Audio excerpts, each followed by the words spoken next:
Aujourd'hui, on va vous présenter une session échauffement avant entraînement et avant course avec Fabien. On commence ici, on va aller largeur de hanche, voire un peu plus, et on va aller le plus bas qu'on puisse aller. On va travailler la mobilité de hanche et la mobilité genou-cheville. Donc on va aller le plus bas possible avec Fabien. Et là, on va se placer les coudes dans les genoux et pousser légèrement avec le dos droit. Là, il faut que Fabien, tu sortes la poitrine, que tu sois bien droit et on fixe ici. On reste dans cette position pendant à peu près 20 secondes. Prochain exercice, on va aller en bas. Donc, on va descendre en fente bien profonde. On va ici, le pied ne doit pas relever le talon. On est vraiment ancré sur tout le pied, toute la plante du pied. On va légèrement surpasser le genou, mais il ne faut surtout pas que le talon se relève. On va au maximum de sa souplesse et mobilité. Donc si on peut aller loin, on va loin. Si on ne peut pas, on s'arrête à peu près à cette largeur-là. On ne force pas. Le but, ce n'est pas d'avoir mal. Donc on reste ici. On peut même s'aider de son buste pour aller plus loin. Et on reste 20 secondes, une jambe, et 20 secondes, l'autre jambe. C'est bon? Essaye de ne pas t'écraser. Si tu peux rester bien droit, pied droit, ancré, et bam, tu fixes. Et si tu peux t'aider, tu peux. Je suis à fond. Non, mais reste à fond, tu vas le plus que tu puisses faire. Maintenant, prochain exercice, on va aller au sol. Vous pouvez prendre un tapis si vous voulez être un peu plus à l'aise. Et là, on va aller ici. Et on va aller au sol. On va s'asseoir avec Fabien. On s'assoit.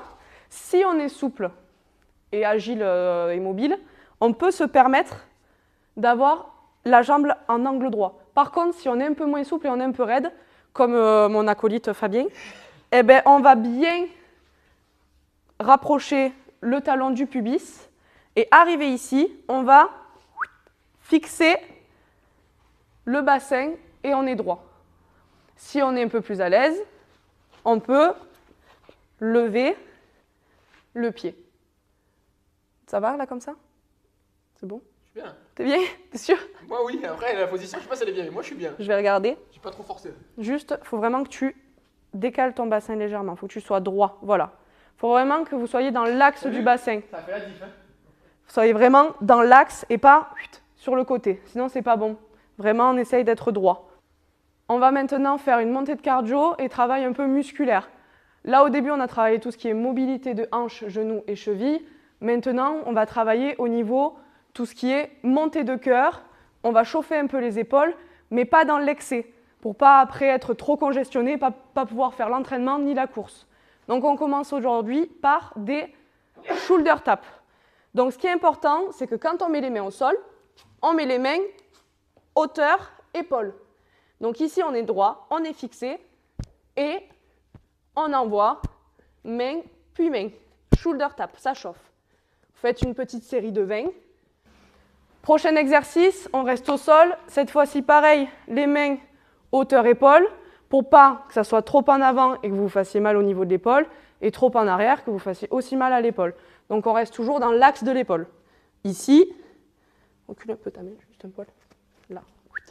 Ici, on est là et on va faire des mountain climbers. On envoie genou, genou, genou. Et là, ça va monter le cardio. Et on pense à respirer. Et on redescend. Super. Maintenant, dernier mouvement. On va faire des jumping jacks. C'est vraiment la base de l'échauffement. On ne va pas essayer de faire des choses rocambolesques ou quoi que ce soit. On reste sur des choses basiques pour éviter de se faire mal et pour éviter d'en faire trop non plus avant la course ou avant l'entraînement. Jumping jack ici, on est en place. Et là, jambes serrées et on ouvre. Pensez à respirer et à souffler. On en fait 20 aussi. Et on top. C'est important de s'échauffer avant un entraînement ou avant une course. Avant un entraînement, ce qui est important, c'est de commencer à réveiller le corps comme on a fait juste avant. Donc que ça soit articulaire, musculaire ou cardiaque. Si vous ne faites pas ça, vous allez avoir au niveau du corps un impact trop puissant quand vous allez commencer l'entraînement ou la course. Vous risquez de congestionner trop vite, vous risquez de vous faire mal et même le cœur, le cardio, il ne pourra peut-être pas suivre. Si direct vous partez hyper fort, le cardio il peut se prendre un impact hyper puissant et vous n'arriverez plus du tout à respirer, à suivre au niveau du cœur et vous allez être vite essoufflé et du coup, vous ratez peut-être votre course. Maintenant que vous êtes échauffé, on se retrouve dans une prochaine vidéo pour un entraînement beaucoup plus spécifique.